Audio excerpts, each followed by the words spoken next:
Hi, you guys. So I want to talk to you really clearly about your presentation rubric for your genetic disorder project. So we're going to do this instead of doing a test on genetic disorders. So the first slide is kind of a checklist. This is all the stuff. Hey, I should have all this stuff. I need to present this somehow. The next page is your research sheet. So you have to have a minimum of 4 sources for this. And for this, you're going to fill out what the site is that you got it from right here. And then you're going to fill out information within these boxes. Now, let me make this really clear. There's a ton of boxes here. You do not have to fill out every single box for every source. Maybe you only have like the disorder, gene therapy medications for that. And then for the next site, you fill this out for definition of the disorder. The goal is to have all of these boxes completed using the 4 sources. So maybe one source has the first 3 boxes and the next source has just 1 box. It's okay to do that. You're going to have a total of 4 sources, and you're going to cite that information that you found right here. Now, you can have more than 4 sources, but I only need 4 of them to be completed on this. You'll have a bibliography showing the rest. The self-evaluation is a really good checklist for you because this is worth quite a bit of points, 130.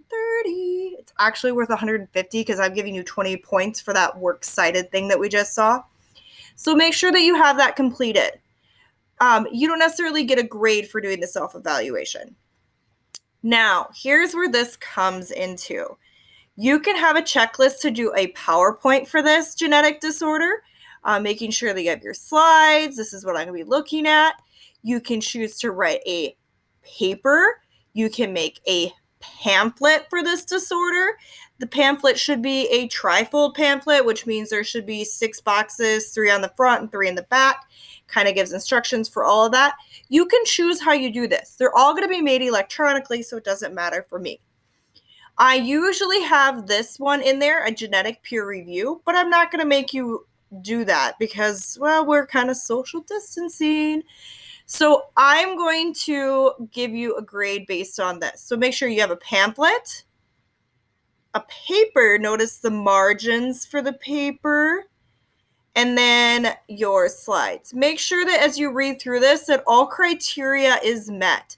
They're very specific. If you're missing something, you're not going to get it, especially right here when you start looking at those disorders. Do you have those questions answered completely? Are you looking at recessive versus dominant alleles? Do you have a genotype or phenotype? What chromosome is it found on? Maybe you should look at a pedigree. Oh my goodness, a pedigree. So I'm going to get some questions about what can I pick for a genetic disorder. If you want to pick something like color blindness or hemophilia, you can pick those as your genetic disorder. That's totally fine. If you want to go something like Tay-Sachs disease, there's a werewolf syndrome where you actually grow hair everywhere. It's really cool. There's like a blue man syndrome too, and I cannot remember the name of that syndrome, but it's where your veins are really close to the surface of your skin and you look blue. Blue. Seriously, you look blue.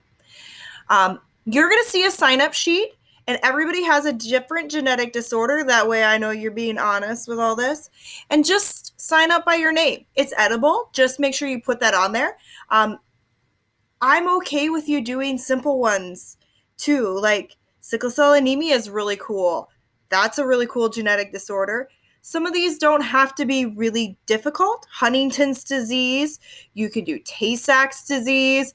These are all very common genetic disorders that's found within a population, including albinoism. That's a genetic disorder where your body doesn't produce melanin.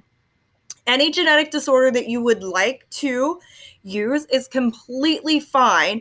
If I feel it's not a genetic disorder, that it's maybe just a mutation of somebody or it's not really genetically combined, then I'll tell you that. Like if you choose to use type 1 diabetes, there's a big difference between that and type 2 diabetes. So one is acceptable to use because you're genetically bound to that one, and the other one is more of an environmental thing, and you can actually not be diabetic if you choose to take certain precautionary methods with your life.